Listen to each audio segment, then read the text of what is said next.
I hired a woman to clean the house while my entire family was out. About an hour later, she called me and whispered, "Ma'am, is there anyone else in the house?" I froze. "No, why do you ask?" "There's a woman upstairs." I started trembling. "Get out of there right now." I called the police and drove home at top speed. I'm glad you're here. If you're watching this video, please like it, subscribe to the channel, and tell me in the comments where you are listening to my story of vengeance from. I want to know how far it has traveled. That day, I woke up with a plan to clean the house myself. I wanted everything to be spotless, especially before the coastal rains returned, when the humidity makes everything feel heavier and dirtier. I rolled up my sleeves, grabbed a rag, and stood in front of the living room window, ready to start with enthusiasm. As I wiped the glass, the phone in my pocket vibrated. I looked at the screen. It was Yvette, my childhood friend, whom I hadn't seen in many years. Her cheerful voice filled the phone, letting me know she would only be passing through Savannah, Georgia for one day and wanted to invite me for coffee. My heart warmed hearing her familiar voice. Yvette and I shared so many memories, running through the fields, staying up late, talking about our dreams. How could I say no? But thinking about all the cleaning I had to do, I hesitated for a moment. I couldn't leave the house like that. Then I remembered Brianna Parrish, the 20-something woman who lived in the alley near my place. She was slight, kind-natured, and needed some extra work to pay for her college classes. I called her, and she immediately accepted, grateful for the opportunity. I gave her precise instructions: clean the study, scrub the stairs to the second floor, and above all, be careful with the old dusty shelves belonging to my husband, Jerome. I left her a spare key and asked her to lock up tight when she finished. I drove to the Magnolia Tree Cafe where Yvette was waiting for me. We sat under a sprawling live oak tree. She told me about her life in the city, about her children who were already grown. I told her about Jerome, his work as a published novelist, and my tranquil, though sometimes empty days. We laughed, remembering old times. In the middle of our chat, my phone rang again. I saw the number. It was Brianna. I smiled, thinking she was calling to say she was finished, but when I answered, I didn't hear her usual shy voice. Instead, I heard agitated breathing, as if she was trying to contain a panic. "Miss Simone," she whispered, in a shaky voice I could barely hear. "Is there anyone else in the house?" My heart stopped. "No," I replied, trying to sound calm. "I'm having coffee. My husband is at the publisher's and won't be back until tonight. What's going on, Brianna?" There were a few seconds of silence on the other end. I could only hear her ragged breathing. Suddenly, her voice broke. "There's a woman on the second floor. I was cleaning the stairs, and I saw her. She was wearing a long white dress with messy hair. She walked down the hallway and disappeared into the last room." Her words were like an ice-cold knife in my chest. I tried to stay calm, but the hand holding the phone was shaking. My first thought was that someone had broken in. The house was over 70 years old, but we always locked everything carefully. How could someone have entered? I apologized to Yvette, telling her I had an emergency. She looked at me worried, but I just shook my head, unable to explain more. I told Brianna on the phone, "Brianna, get out right now. Lock the door and wait outside. I'm on my way." I called the police while driving, my voice cracking with anxiety. I explained there was an intruder in the house, trying to provide details even though my mind was a whirlwind. I tried to call Brianna again, but she didn't answer. Every unanswered ring made my heart pound harder, as if it were trying to escape my chest. I imagined the worst, that something had happened to her, or that the intruder had attacked her. That day, the streets of Savannah seemed endless, even though I was flooring the accelerator. When I arrived home, a police cruiser was already parked in front of the door. Brianna was sitting hunched on the front step, her face pale, her eyes wide open, filled with terror. I rushed toward her, hugged her, and asked anxiously, "Are you okay? Did you see anything else?" Brianna just shook her head, her lips pressed together, as if she couldn't utter a single word. Two police officers, one middle-aged with a serious look, and a younger one, walked out of the house. They said they had checked every corner, every room, every closet, under the beds, even the backyard shed. There was no one. There were no signs of forced entry. All doors and windows were locked, without a single scratch or strange mark. I sighed with relief, but the feeling of uneasiness didn't leave me. Brianna recounted, still trembling. "I swear I saw her, Miss Simone. She didn't look real. She was like a shadow. I won't dare go up to the second floor again." I stroked her shoulder to console her, but a doubt began to grow inside me. This house was over 70 years old. It had belonged to Jerome's family before we moved in. The brick walls, the creaking wooden doors, the dark corners, they had always made me feel like they were hiding something, but I couldn't imagine a woman. Just then, I heard Jerome's sedan pull up the cobblestone driveway in front of the house. He got out, his face surprised to see the police car and me next to Brianna. I took his arm and quickly told him what happened. I expected him to be as worried as I was, to want to find out what was going on, but Jerome only smiled faintly, a smile I rarely saw. He approached Brianna, patted her shoulder, and said in a soft, almost mocking voice, "You must have been tired, honey, and confused the sun's reflection with a shadow. Our house is old. It has many corners that play tricks on the eyes." Brianna lowered her head without saying another word. I looked at her, my heart heavy. I knew she wasn't a fanciful girl. She was hard-working, honest. She had no reason to invent something like this. But Jerome's gaze, his calm, began to make me doubt myself. Maybe he was right.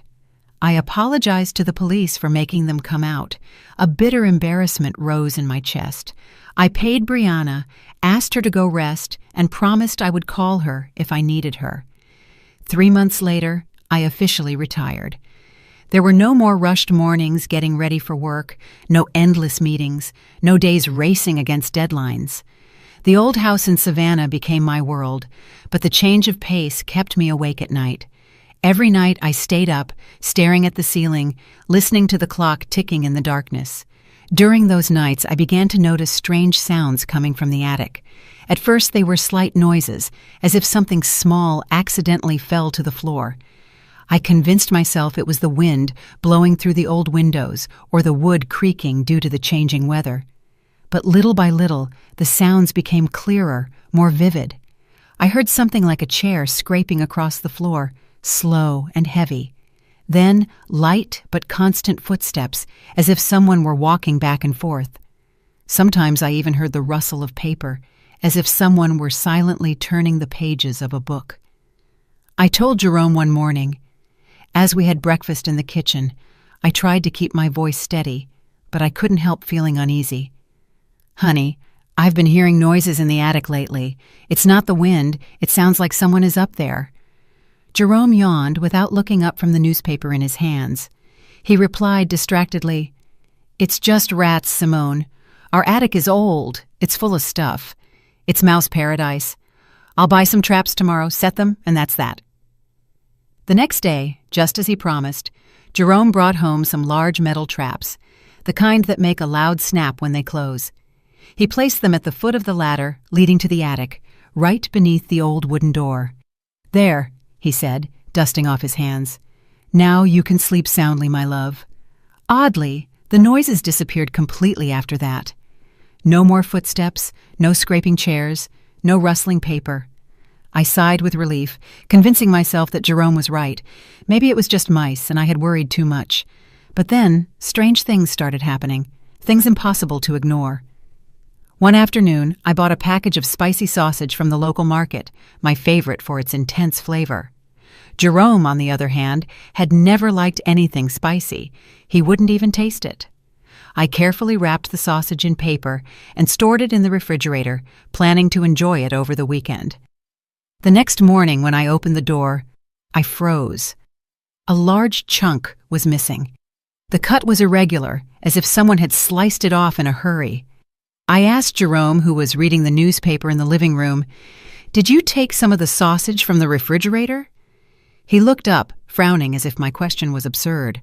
I felt like trying something spicy yesterday, so I cut off a little piece," he replied distractedly. "It was good, actually." I stood motionless, unsure what to say. Jerome had never tolerated spicy food. He even complained when I cooked something with too much seasoning. But I didn't want to argue, so I just nodded and walked away. A doubt lodged in my chest. A few days later, the sausage had disappeared entirely. I rummaged through the refrigerator, checked the trash, but found no trace. This time, I didn't ask Jerome anything. An uncomfortable feeling, like a block of ice, began to settle within me. Then, one Saturday afternoon, Jerome and I drove to Charleston, South Carolina to visit some old friends. We left early in the morning and returned late at night. When we entered, the house was as silent as always. I went upstairs to the second-floor bathroom to wash my face and shake off the day's fatigue. But as I stepped inside, I felt something cold and damp. The floor was soaked. Water seeped between my sandals, icy cold. The floor was completely wet, as if someone had just taken a shower. I looked around and saw drops still sliding down the shower walls, shining under the light. My heart hammered loudly. No one had been home all day. How was this possible? I called for Jerome, my voice trembling. "Come here, please. The bathroom is soaked, like someone took a bath." He entered, looked for a moment, and shrugged. "It must have been the afternoon rain that came in through the ceiling vent, my love." I looked out the window. The street in front of the house was dry under the streetlights. "It hasn't rained, Jerome," I said, trying to sound calm. He frowned, slightly annoyed. "Then it must be a leak in the old pipes. You always worry about nothing. I'll call a plumber tomorrow." But he never called a plumber. In the following days, the bathroom floor was dry, as if nothing had happened. I checked the ventilation grate and the pipes, but everything seemed normal. Jerome's explanation, though reasonable, failed to erase the feeling of unease that was growing inside me. The noises in the attic, the disappeared sausage, the puddle of water with no apparent source. It all seemed like unconnected fragments, but when put together, they formed a contradictory image I couldn't stop thinking about. A week later, I decided to clean Jerome's study. It was his pride, a small room on the second floor with dusty oak bookshelves filled with hundreds of books and old documents. I always thought that someday we should donate some of the books we rarely read to the city library so they could reach the hands of those who needed them. That day, I stood in the middle of the room, starting to classify the books on Jerome's desk. There were piles of drafts, notes, and papers stacked chaotically, as if he never intended to organize them. When I lifted a heavy stack, my hand shook, and all the papers spilled onto the floor. The sound of the paper falling broke the silence in the room and made me jump. I bent down to pick them up, and right at that moment, a small wooden drawer that had been stuck for years sprang open with a dry click. I hesitated for an instant and looked inside the drawer. There, beneath a pile of yellowed drafts, was a small, hardback notebook with a dark brown leather cover and worn corners. It looked old. It didn't seem to belong to Jerome. He always liked modern, neat things, laptops, pens, and immaculate white sheets. That notebook with the worn leather cover and a loose cord seemed to be from another era. With a mix of curiosity and dread, I took it in my trembling hands and opened the first page. Inside were pages full of handwritten letters. The calligraphy was soft, elegant, clearly a woman's. I flipped through the pages, skimming them. They were story outlines, character descriptions, plot ideas. There was a fragment that spoke of a small town on the side of a mountain where a woman lived alone, waiting for someone who would never return. Another mentioned a buried secret with details that made my skin crawl. These ideas, although distinct, had a similar air to the plots of Jerome's most famous novels, the ones that gave him his renown. My heart hammered, my throat dry. It couldn't be a coincidence. I know Jerome too well. He hates writing by hand. He always said it was slow and messy, a waste of time. Everything of his, from novel drafts to work notes to shopping lists, he did on the computer. I remember once when I asked him to jot down a restaurant address, and instead of taking the pen next to him, he turned on the computer to write it. So whose notebook was this? A secret collaborator's? An admirer's gift? I sat in the chair with the notebook weighing heavily in my hands. Part of me wanted to show it to Jerome as soon as he returned. I wanted to hear his explanation, but I hesitated. I know him too well. Jerome always knows how to make everything sound logical. He would smile. He would say it was a gift from a reader or an old idea from when he tried to write by hand, and I, as many times before, would nod and let everything sink into silence, but not this time. I didn't want to let it go. Carefully, I put the notebook back in the drawer and pushed it all the way to the back, as if afraid it would disappear if I didn't keep it hidden. That night, I was sleepless again. Lying in bed, I watched the ceiling and listened to the clock ticking in the dark. Around 2 o'clock in the morning, a slight creaking sound came from the hallway. It was a small noise, but in the silence of the night, it was clearly audible, like an unsettling whisper. I sat up abruptly, my heart racing, out of control. I don't know why, but I immediately thought of the small door leading to the attic, the one Jerome and I almost never opened. I got up carefully without turning on the light, afraid that the brightness would shatter the truth I was about to discover. The faint moonlight entered through the window, just enough for me to see a crack. The attic door was ajar. A cold, damp draft descended, bringing with it the smell of old paper and stale air. I stood motionless, my feet glued to the floor. Fear, mixed with curiosity, paralyzed me. I went back to the room and gently shook my husband's shoulder. "Jerome, wake up! The attic door is open!" Jerome groaned half asleep and got up with an irritated gesture. He put on his slippers and walked in front of me down the hallway without saying a word. But when we arrived, the door was closed, the latch firmly in place, as if no one had touched it. I stood there staring, looking for any sign. A scratch? A crack? Nothing. Jerome turned to me with an expression of tiredness and disappointment. "Simone," he said in a grave, exhausted tone, "you've been too tense lately. You aren't sleeping well. That's why you see things that don't exist. Come back to bed now." He walked me back. I lay down, but kept my eyes wide open, fixed on the ceiling. For the first time, I began to doubt myself, wondering if I had truly imagined everything. In the following days, since I found the mysterious notebook, I tried to keep everything normal, although the unease consumed me internally. I began to notice Jerome's every gesture, every look, every word. Lately, he had acquired a new habit that only increased my suspicions. Around 10 o'clock at night, when I was already in bed with a book in my hands, ready to sleep, he would say he had to continue working in the study. "I need to concentrate a little, Simone," he would usually say in a soft but firm voice. "The manuscript is at a complicated part. You go to sleep first." I would nod, smiling, but every time the study door closed, I felt an invisible distance opening further between us. One night, I woke up thirsty. The clock on the table showed almost 1 o'clock in the morning, and the second hand seemed to be counting something in the darkness.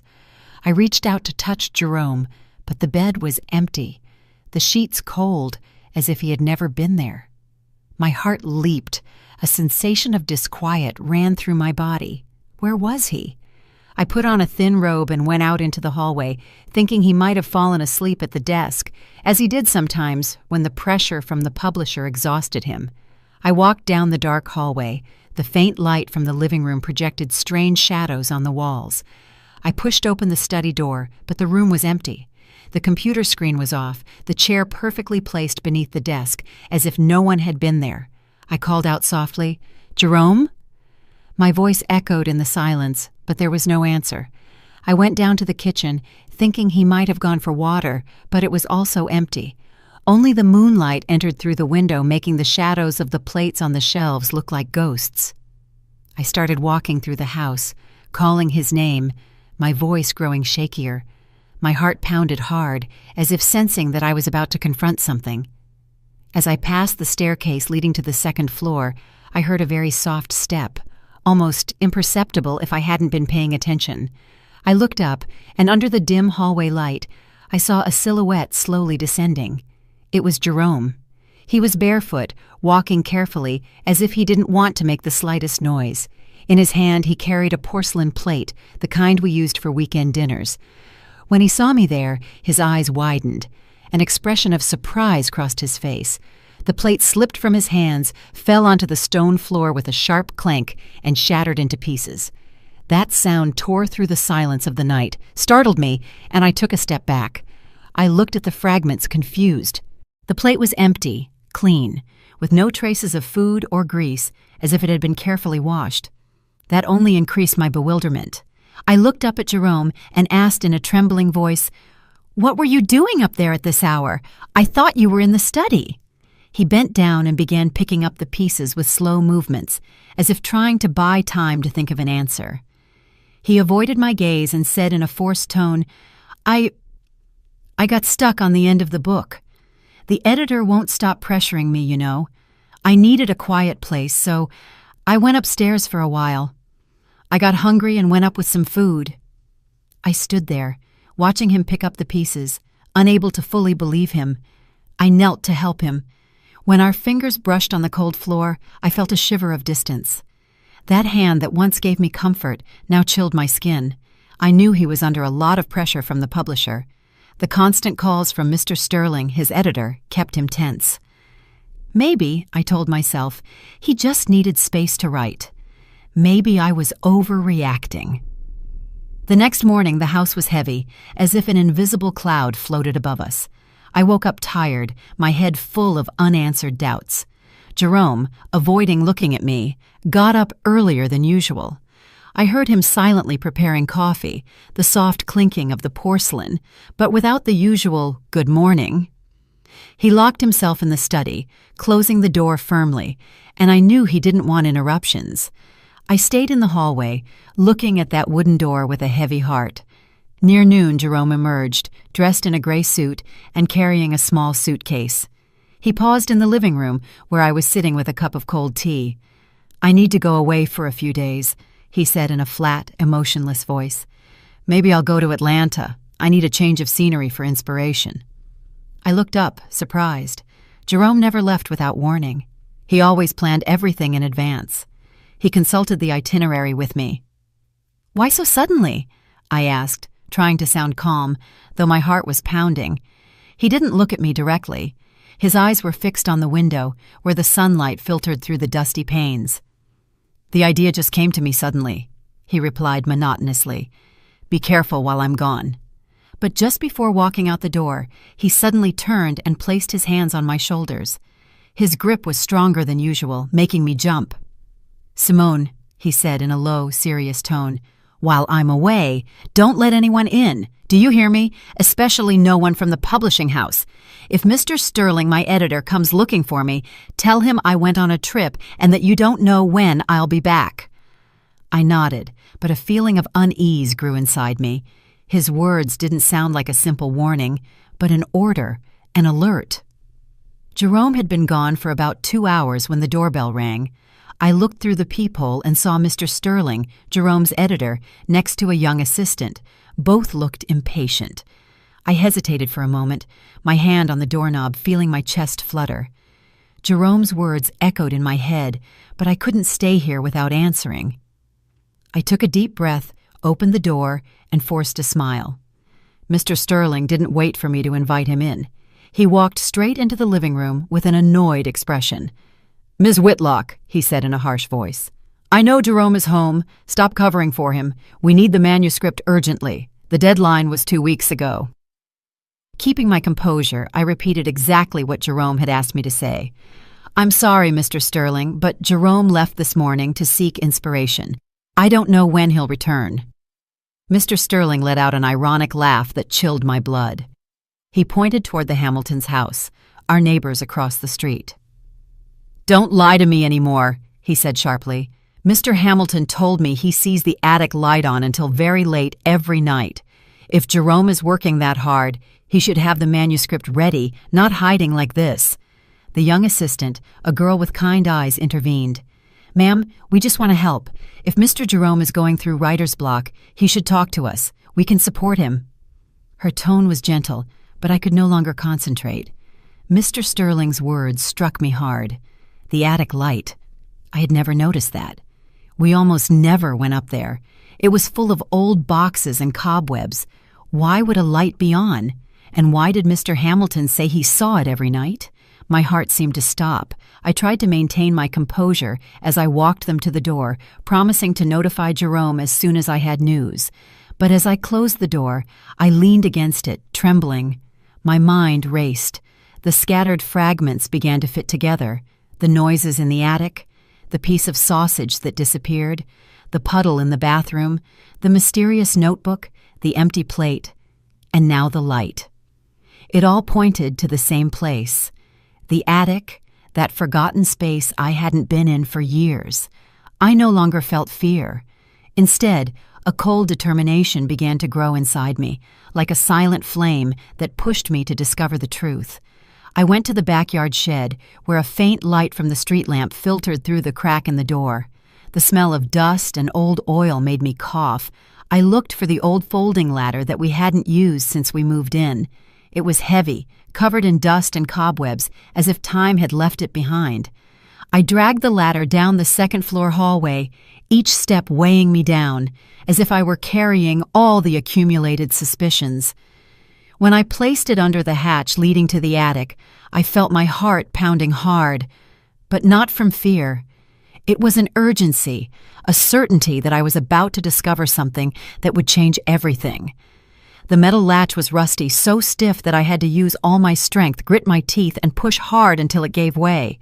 The metal made a sharp click like a final warning. I lifted the hatch door, and a suffocating, damp current of air descended, bringing with it the smell of old paper and years of confinement. That smell turned my stomach, but I didn't stop. I turned on my phone's flashlight. The cold white light cut through the darkness.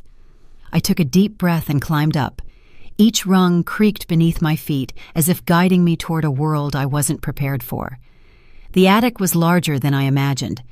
A dark space full of stacked cardboard boxes, old furniture covered with dusty white sheets, and cobwebs hanging like ghostly curtains. The only light came from a small, dirty window, leaving opaque beams on the wooden floor. I swept the flashlight across the entire space. My heart was beating so fast, it felt like it would jump out of my chest. In the farthest corner of the attic, there was a small, organized space, like an oasis in the middle of the chaos. A wooden table, a chair with a broken leg, and an oil lamp dimly lit, casting a yellowish, almost dying light. And then I saw her, a woman sitting with her back to me. She was thin, with long, white, tangled hair falling over her shoulders like a forgotten cascade. She wore a yellowed white dress with torn edges. The sound of the pencil scratching the paper was the only thing breaking the silence, like a faint heartbeat of life. I stood paralyzed. My throat closed, unable to utter a word. I stammered, "Who? Who is there?" My voice sounded weak, swallowed by the darkness. The pencil stopped. The woman turned her head abruptly. Under the faint lamplight, her gaunt, pale face appeared. Her eyes were sunken, tired, but with something familiar that made me tremble. My world collapsed. My legs gave out, and I had to lean against an old trunk not to fall. It was Alana, my sister, the face I hadn't seen in 30 years, only in dreams and blurry photos. Alana, whom the entire family believed lost forever, was there in the attic of my house, in a state that broke my soul. Around her was a small world of secret existence, a huge stack of handwritten manuscripts, several empty cans, rolling water bottles, a dirty blanket on a thin mattress, and an old bucket for her necessities. Everything was living proof of a life in captivity. Alana looked at me, her dry lips trembling. She tried to speak, her voice hoarse, as if she had forgotten how. "Sister Simone." She couldn't say more. She just looked at me with eyes full of tears, as if begging for a forgiveness I didn't yet understand. I no longer heard anything.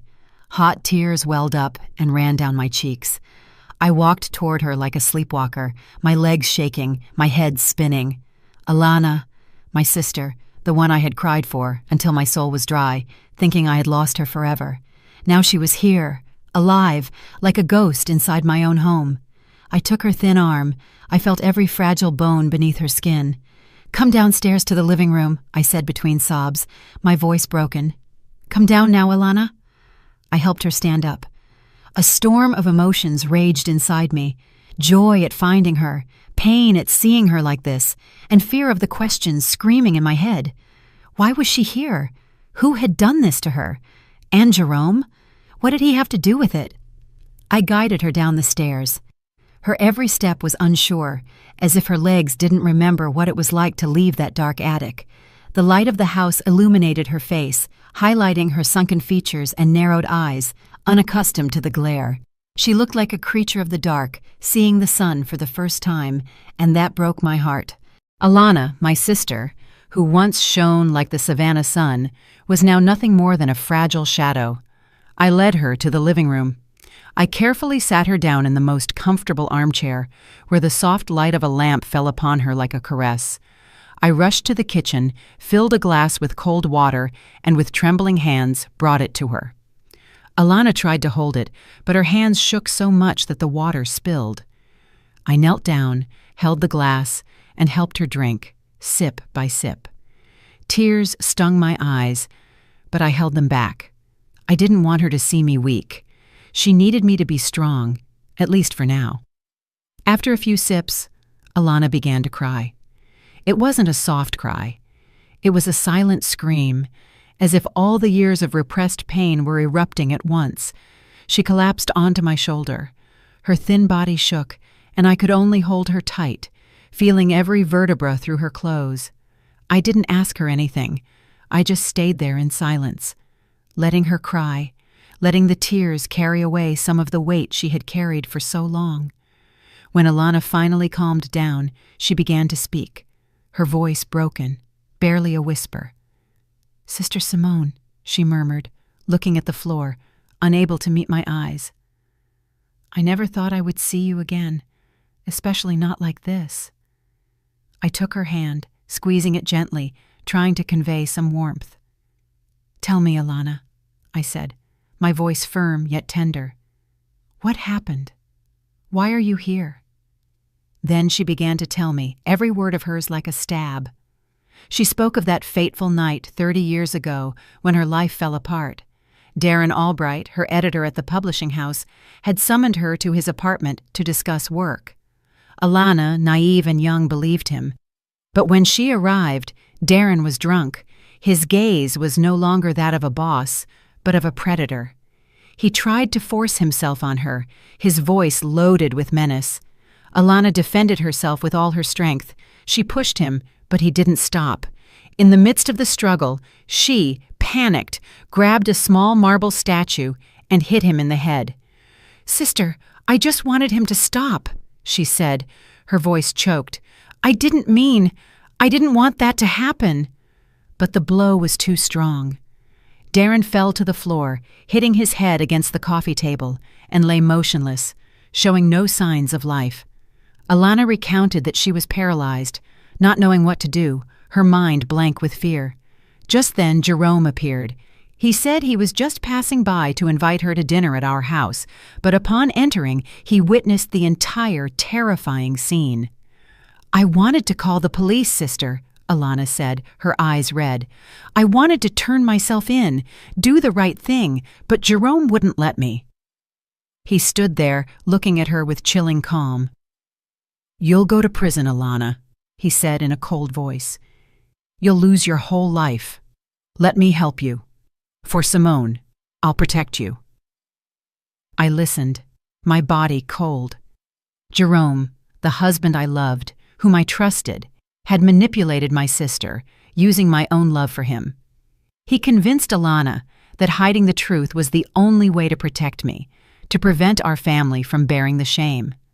That night, taking advantage of the darkness and isolation of the low-country woods near the Ogeechee River, Jerome carried Darren's body in his car. He quickly dug a grave on the hillside in a place no one knew and buried the secret there. Then he brought Alana to our house when I was already asleep and hid her in the attic. "It will only be temporary," he told her, "until everything calms down." But temporary turned into 30 years. Jerome turned Alana into a ghost, living in secret in her own sister's house. When the police investigated, they discovered that Darren had withdrawn a large sum of money before he disappeared. Jerome skillfully spread the rumor that Alana and Darren were having an affair and had run away together. That story, coupled with both of their disappearances, made everyone, even me, believe it was true. The investigation stalled, and Alana, in the eyes of the world, became a fugitive who abandoned her family. I stood there, tears streaming down my cheeks, but not from sadness. It was rage. It was the pain of betrayal. I remembered the days after Alana's disappearance, when I cried until I had no strength left, when our mother aged overnight from grief. I remembered Jerome's sudden literary career, his successful novels, the wealth and fame we achieved, all of it built upon my sister's pain and sacrifice. "I didn't know, Alana," I whispered, my voice broken. "I didn't know anything. I trusted him." "The first few years in the attic were hell, sister," Alana continued in a hoarse voice, her gaze lost as if reliving those dark days. "I lived with fear, guilt, and an unbearable loneliness. Every night, I dreamed the police were coming for me, or worse, that I was trapped forever in the darkness." She paused, breathing shakily. To keep from going insane, I started writing. I wrote about the stories I dreamed, about worlds where I could be free, where I wasn't a shadow. I listened, feeling every word like a stab. I imagined Alana, the vibrant young woman she once was, hunched in that cold attic, clinging to the pencil like the last spark of hope. "And one day," she continued, "Jerome found my writings. I thought he would encourage me, tell me to save them for myself. But no, sister. His eyes shone as if he had discovered a treasure. He said, 'Alana, you have talent. Write for me. I will be your voice to the world.'" I was paralyzed. My head was spinning. I remembered that time when Jerome suddenly announced he was quitting his accounting job at the newspaper to pursue his passion for writing. Friends and family were surprised because he had never shown interest in literature before. I felt proud of him, thinking he had found a creative spark I never imagined. But now, the truth was like a slap in the face. Jerome wasn't a writer. He was a thief who had stolen Alana's talent, turning her into a ghostwriter, a ghost in the most literal sense, locked inside my own house. Alana continued, her voice trembling but filled with bitterness. "Many times I wanted to stop, turn myself in to the police. I couldn't bear the guilt, the feeling of living a life that wasn't mine. But every time I said it, Jerome threatened me. He said that if I turned myself in, you would be the one to suffer the most. He said you couldn't withstand the blow of knowing your sister had committed a crime and that your husband was her accomplice. He said you would lose everything, your family, your reputation, everything you love." I bit my lip. Tears rolled down my cheeks. Alana's words tore at my heart. Jerome had used my love and Alana's love for me to manipulate her, to keep her in the dark. I covered my face, trying to contain the sobs. "Forgive me, Alana," I whispered, my voice broken. "I didn't know. I never imagined that—" But Alana shook her head. She took my hands, and her thin fingers squeezed them hard, as if trying to pull me out of the pain. "Don't apologize, sister," she said. "I let him manipulate me too. I was afraid. I believed that doing what he said was the only way to protect you." She recounted that living like that in secret had become increasingly difficult, especially since I retired and spent more time at home. Before, because I left early and came back late and went to sleep right after dinner to have energy the next day, I never noticed. "That's why I had to shower quickly when you two were out," she said, looking down. "That's why I had to steal food from the refrigerator at night. I tried not to leave traces, but sometimes I was clumsy, like the puddle of water in the bathroom or the piece of sausage you bought." Suddenly, I remembered all those strange details, signals that I had chosen to ignore. Now everything made sense, but it was a sense too painful to accept. I thought about Jerome's novels that I had read and admired. I had always wondered why the setting seemed so old, so nostalgic, as if time had stopped decades ago. The characters didn't use cell phones. The internet didn't exist. They wrote letters. They waited in vain like lost souls. Now I understood. It wasn't a literary style. It was because Alana's world had truly stopped 30 years ago.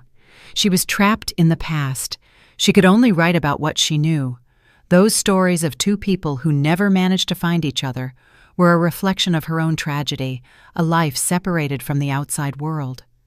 Alana took my hands, her eyes filled with tears. "Sister Simone," she said with a trembling but firm voice, "I can't live like this anymore.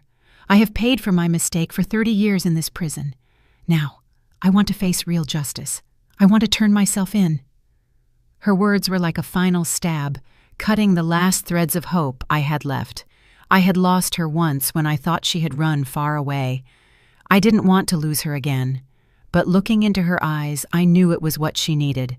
Liberation, the truth, no matter how painful. Tears rolled down my cheeks, but I nodded, squeezing her hand tightly. "Okay, Alana," I said, my voice catching.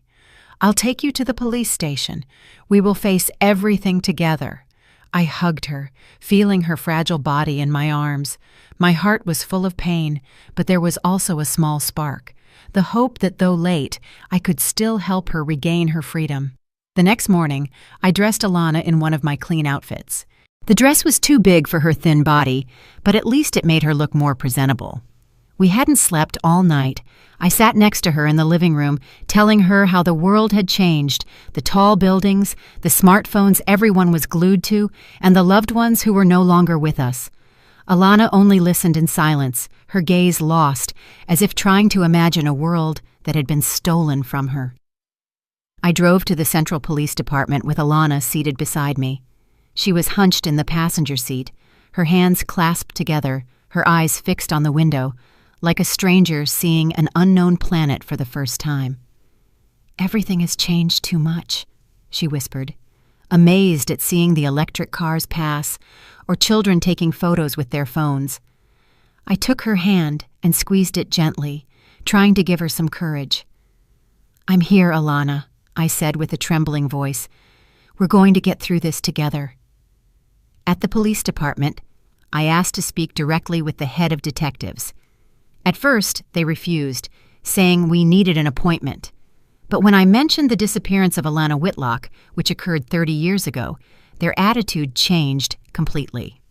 An officer led us to an interrogation room, a small room with gray walls and an icy metal table. With my help, Alana began to tell her story. Her voice was clear and serene, as if she had rehearsed those words 1,000 times in her mind. She spoke of that fateful night, of Darren, of the accidental blow that took his life, and of how Jerome hid her in the attic, turning her into a ghost for 3 decades. The police listened with disbelief. One took notes nonstop, while another spoke into the radio with an urgent tone. Alana's confession shook the entire police department. The case files were immediately reopened. An investigative team was sent to my house to search the attic and collect evidence of Alana's hidden life: the manuscripts, the food containers, the dirty blanket. Another group, following Alana's precise directions, set off for the low country woods near the Ogeechee River. After a few hours of searching, they found human remains buried beneath an old tree deep in the forest. Preliminary DNA analysis confirmed they were the remains of Darren Albright, the man everyone believed had fled with her. The arrest warrant for Jerome was issued that same day. The police set up an ambush at our house, awaiting his return from his trip to Atlanta. I wasn't there, but later, Mr. Hamilton, our neighbor, told me that Jerome offered no resistance when they handcuffed him in front of the gate. He just lowered his head, his face expressionless, as if he had always known this day would come. Hearing that, I felt a strange emptiness. The man I once loved, whom I blindly trusted, was now nothing more than a distant shadow, burdened with the secret that destroyed my entire family. I hired the best lawyer for Alana, someone who committed to fighting for her to receive clemency. With the argument of self-defense and the 30 years she spent imprisoned, manipulated by Jerome, he believed justice would see her as a victim, not a criminal. I spent all day preparing things to take to her: clean clothes, books, and the dishes she loved most as a child. I wanted her to know that no matter what, I would always be by her side. But a few days later, while I was packing things to visit her, the phone rang. A cold, formal voice spoke from the other end of the line. "Ms. Whitlock, we regret to inform you, Alana Whitlock took her own life at the detention center last night." The phone slipped from my hands and fell to the floor with a dry thud. My world shattered again. Alana, my sister, the one I had just gotten back, had chosen to leave forever, leaving me alone in a pain that had no words. She had told the truth. She had faced her past, but maybe she couldn't bear another trial or the stares of a world that doesn't forgive. The officer said Alana had left a letter for me. That afternoon, they handed it over. I held it with trembling hands, looking at her soft, familiar handwriting, the same I had seen in the attic notebook. But now it was clumsy, unstable, as if she had used her last ounce of strength to write it. I opened the letter, and tears flowed before I read the first line. "Dear Sister Simone," she wrote, "when you read this, I will truly be free. For 30 years I wrote to survive, to keep from disappearing, but I could never write under my own name. I lived as a ghost, and now it is time for that ghost to dissolve. I don't regret speaking the truth. It was the only right thing I did. Don't be sad. Think of it as I have finished the story of my life. The final manuscript is still in the attic, inside a wooden box under the table. It is the only work I wrote about myself. If you can, please let it carry the name of Lucia Whitlock." I folded the letter, hugged it to my chest, and soaked it with my tears. Lucia Whitlock, the name Alana wanted to use if she ever became a writer, the name that was stolen from her. I knew I had to fulfill her last wish. I would search for that manuscript and bring it to light so the world would know Alana's story. Not as a ghost, but as a woman, a writer, a soul who fought to be free. The trial against Jerome was held a few months later, turning into a scandal that shook the entire country. The press called it the ghostwriter of Savannah scandal. Newspapers filled their front pages with Alana's life story. A young woman locked away, stripped of her freedom, and used to build the fame of a man who didn't deserve it. Faced with irrefutable evidence, Darren's remains found in the low country woods, the manuscripts found in the attic, and Alana's testimony before her death, Jerome lowered his head and confessed. He was charged with multiple felonies: unlawful appropriation of copyrights, illegal deprivation of liberty, conspiracy to cover up a crime, and obstruction of justice. The sentence was a deserved ending, but I felt no relief. For me, Jerome had died the day I discovered the truth, the day the man I loved became a stranger. I did not attend the trial. I couldn't face him. I couldn't look into the eyes that once spoke words of love to me, but hid such a terrible secret. Instead, I returned to the house, which was once a home, but was now just a space full of painful memories. One afternoon, as the sunlight faded over the cobblestone street, I decided to go back to the attic. This time, I no longer felt fear or oppression. I climbed each rung with a flashlight in my hand, but my heart was lighter, as if I were looking for a part of Alana she had left behind. I found the wooden box under the table, just as she had written in the letter. It was a small box, old but well cared for, as if it held her last treasure. Inside was a pile of carefully handwritten manuscripts on yellowed pages. Alana's soft, fluid handwriting was clear, as if she were there, telling me her story. I carried the box down to the living room, sat under the desk light, and began to read. It was an autobiography, a novel about her own life. She wrote about our childhood, about the days running through the Savannah fields, about the dreams of being a writer she once confessed to me.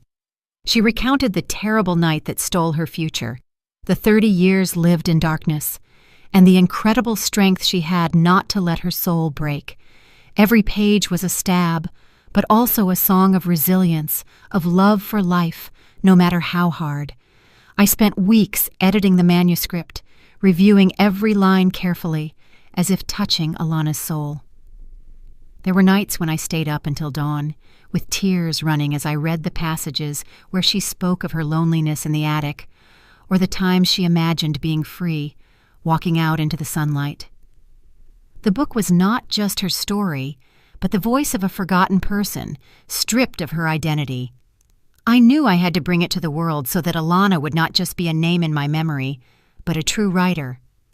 I contacted the publishing house that had worked with Jerome.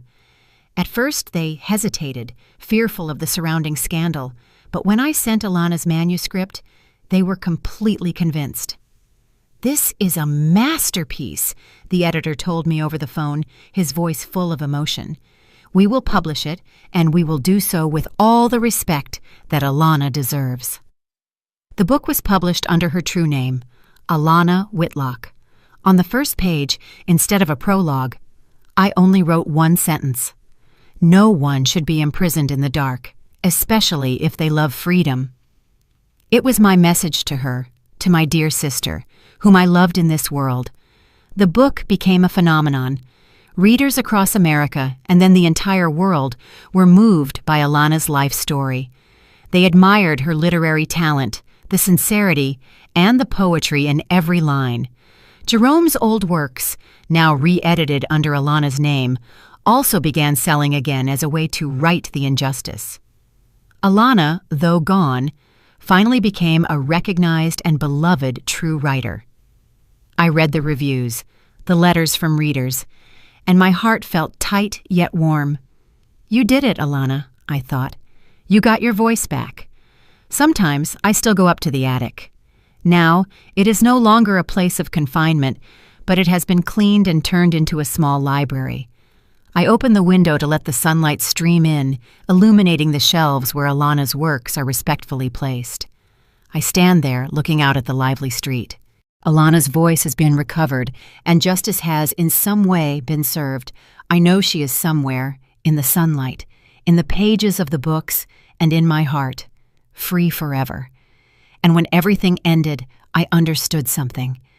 There is no wall thick enough to enclose the truth forever. The lie, no matter how skillfully hidden, rots with time, like the dust that covers old shelves. Alana's life proves that silence can sometimes be crueler than guilt, and that fear can turn a person into a ghost within their own existence. If there is one lesson I want to leave you with, it is this: dare to face the truth, however painful it may be. Speak up, even if your voice trembles, because only when we dare to step out of the darkness are we truly free, and only when the truth is spoken can imprisoned souls finally rest.